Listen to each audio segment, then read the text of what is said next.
Hello everyone, welcome to BPS Adda. BPS Adda पर आप सभी का स्वागत है। आज के इस सेशन में हम कवर करेंगे मॉडर्न हिस्ट्री के एक important topic doctrine of lapse, अर्थात हड़प की नीति या व्यापकता का सिद्धांत। यह टॉपिक आपके एग्जाम के लिए काफ़ी इंपॉर्टेंट है। आइदर आप यूपीएससी दे रहे हो या स्टेट पब्लिक सर्विस कमीशन दे रहे हो या एसएससी या रेलवे दे रहे हो, हर एग्जाम में यहाँ से प्रश्न बनते हैं। तो चलिए समझते हैं कि डॉक्ट्रिन ऑफ लैप्स अर्थात हड़प की नीति या व्यापकता का सिद्धांत क्या था। अगर हम व्यापकता का सिद्धांत या हड़प की नीति की बात करें तो बेसिकली ये जो था ये एक एनेक्सेशन पॉलिसी था। क्या था? Annexation policy. बिफोर दिस आप समझ सकते हैं हड़प की नीति। हड़प की नीति तो जैसा कि आपको पता चल रहा है कि हड़प की नीति यानी ऐसा पॉलिसी जिससे किसी भी चीज़ों को हड़पा जा सके, राइट। एक लेमन लैंग्वेज में अगर किसी को बोलिएगा कि भाई हड़प की नीति क्या था, तो वो भी अगर नहीं भी पढ़ा होगा तो इतना तो जरूर बता देगा कि कुछ ऐसा नीति होगा जिससे किसी भी चीज़ों को हड़पा जाए। तो हमें समझना यही है कि कौन सा ऐसा पॉलिसी बनाया गया था जिससे वो चीज़ों को हड़पा जाए और किस चीज़ को हड़पा जाए, यही हमें समझना है बुक से। तो जब आप इतिहास पढ़ते होंगे, आप जब इस टॉपिक को पढ़े होंगे तो आपको ये पता चला होगा कि डॉक्ट्रिन ऑफ लैप्स और लॉर्ड डलहौजी का नाम एक दूसरे से जुड़ा हुआ है। हालांकि ऐसा नहीं था कि डॉक्ट्रिन ऑफ लैप्स जो है लॉर्ड डलहौजी की देन था, बट फिर भी हम लॉर्ड डलहौजी को इस डॉक्ट्रिन ऑफ लैप्स से क्यों जोड़ते हैं? वो जोड़ते इसलिए हैं क्योंकि सबसे ज़्यादा जो डॉक्ट्रिन ऑफ लैप्स का इस्तेमाल किया गया वो लॉर्ड डलहौजी के द्वारा किया गया। और लॉर्ड डलहौजी कौन था? इंडिया का गवर्नर जनरल था। He was India's governor general from 1848 to 1856। ये भी याद रखिएगा कि लॉर्ड डलहौजी जो इंडिया का गवर्नर जनरल था वो कब से कब तक था? 1848 से लेकर के 1856 ईस्वी के बीच। और यही वो शासक था जिसने डॉक्ट्रिन ऑफ लैप्स का वाइडली यूज़ किया। और डॉक्ट्रिन ऑफ लैप्स क्या था? Basically it was a policy of annexation. Annexation का एक पॉलिसी था जो कि इस्तेमाल किया गया डॉक्ट्रिन ऑफ लैप्स के तहत, यानी लॉर्ड डलहौजी के द्वारा। तो अब बात उठती है कि ठीक है, इतना तो समझ गए सर कि डॉक्ट्रिन ऑफ लैप्स जो है that was widely used by Lord Dalhousie. इतना हमें समझ में आ गया। इसका रेजिम था सर 1848 से 1856। अब मुझे आप ये बताइए कि sir doctrine of lapse basically क्या था? तो डॉक्ट्रिन ऑफ लैप्स ये था कि इस पॉलिसी के अंतर्गत ऐसा किया गया था कि अगर किसी भी प्रिंसली स्टेट का, वो प्रिंसली स्टेट चाहे ब्रिटिश कंट्रोल के अंतर्गत डायरेक्ट कंट्रोल में हो या इनडायरेक्ट कंट्रोल में हो, यानी उसको ब्रिटिश कंपनी डायरेक्ट कंट्रोल में लिए हो या इनडायरेक्ट कंट्रोल में हो, तो उस रूलर का जो ऐसे प्रिंसिपल स्टेट जिसके कोई पैतृक वारिस न हो, यानी लीगल मेल वारिस न हो, उस स्थिति में उस प्रिंसिपल स्टेट को हड़प लिया जाएगा, उसकी संपत्ति को कंपनी के अधीन मिला लिया जाएगा।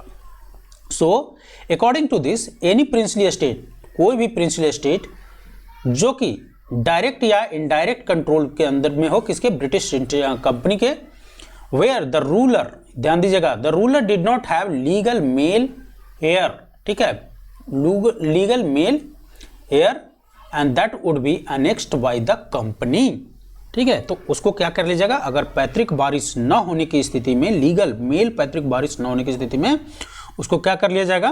कंपनी के अधीन कर लिया जाएगा। और यही था डॉक्ट्रिन ऑफ लैप्स। लेकिन सिर्फ इतना से ही काम नहीं बनता है। सिर्फ इतना ही नहीं किया इसने कि भाई कंपनी, उसमें एक क्लॉज और जोड़ दिया। क्या क्लॉज जोड़ दिया? कि वारिस, चलो वारिस तो बना लिया जाता था अगर किसी का संतान नहीं हो। उसके इसमें क्या होता था या अभी भी क्या होता है, अगर किसी व्यक्ति का बहुत सारा प्रॉपर्टी है और उसको वारिस कोई नहीं है तो आप क्या करेंगे? एडॉप्टेड करते हैं ना, किसी भी मेल हो फीमेल हो, कोई भी हो सकता है, दैट कुड बी एनीवन, तो उसको हम एडॉप्ट करते हैं।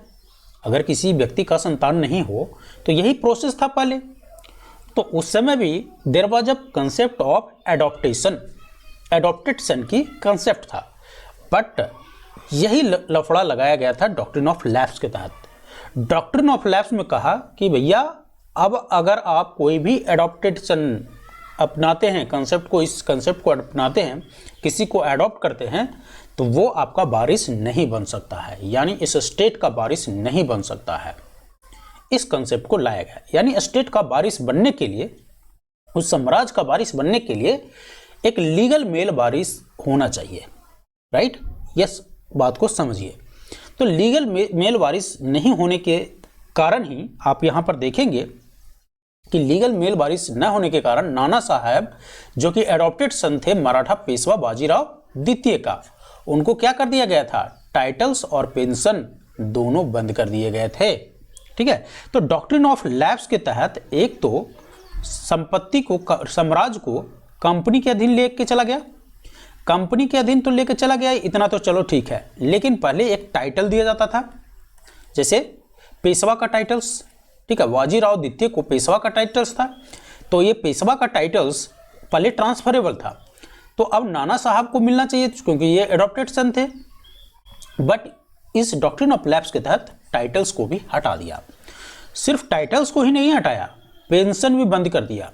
पेंशन को भी क्या कर दिया, जो पेंशन मिलता था उसको भी बंद कर दिया। और यही कारण है कि झांसी की रानी लक्ष्मीबाई भी नारुष्ट थी और उसने भी तलवार उठा ली थी ब्रिटिश के अगेंस्ट में।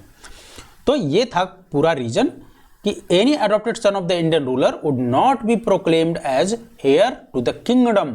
ठीक है, वो वारिस नहीं बन सकता है उस किंगडम का।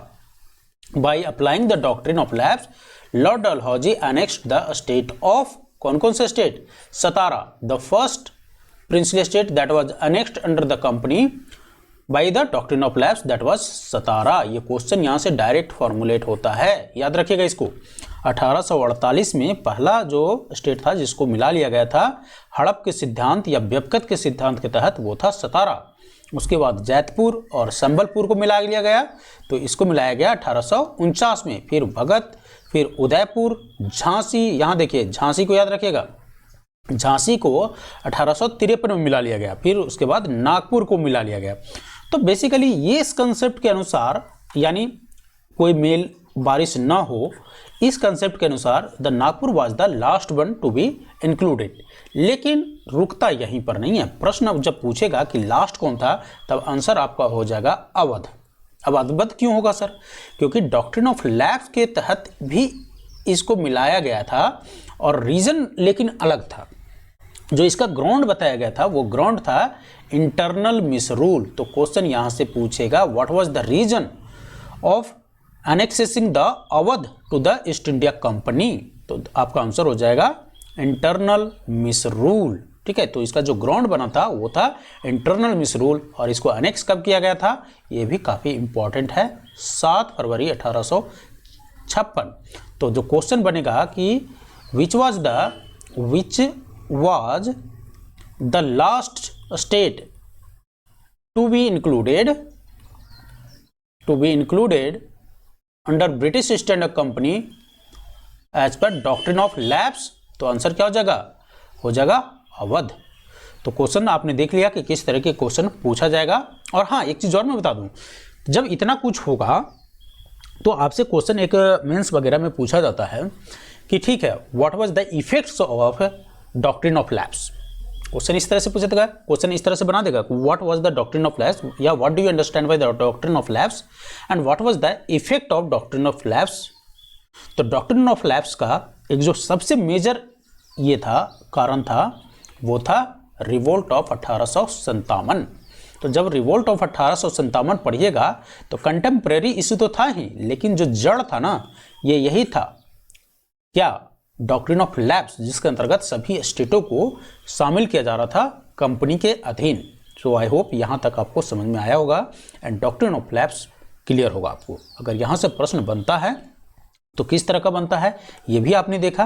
प्रश्न एक तो बनाएगा कि डॉक्ट्रिन ऑफ लैप्स जो है किसके अंतर्गत लाया गया था, तो लॉर्ड डलहौजी, क्योंकि it was widely use. Lord Dalhousie कौन था, 1848 से 1856 तक भारत का गवर्नर जनरल था। एक क्वेश्चन, 2 क्वेश्चन यहाँ बन गया।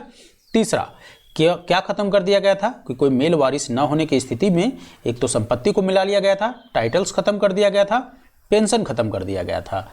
एंड द फर्स्ट स्टेट जो मिलाया गया था वो सतारा था and the last one was the Awadh. But Awadh का क्या था, ग्राउंड अलग दिया गया था, क्या था, इंटरनल मिसरूल था। तो लॉर्ड डलहौजी का नाम याद रखिएगा, यही वो बंदा था जिसने डॉक्ट्रिन ऑफ लैप्स या हड़प की नीति या व्यपकत का सिद्धांत को लेकर आया था।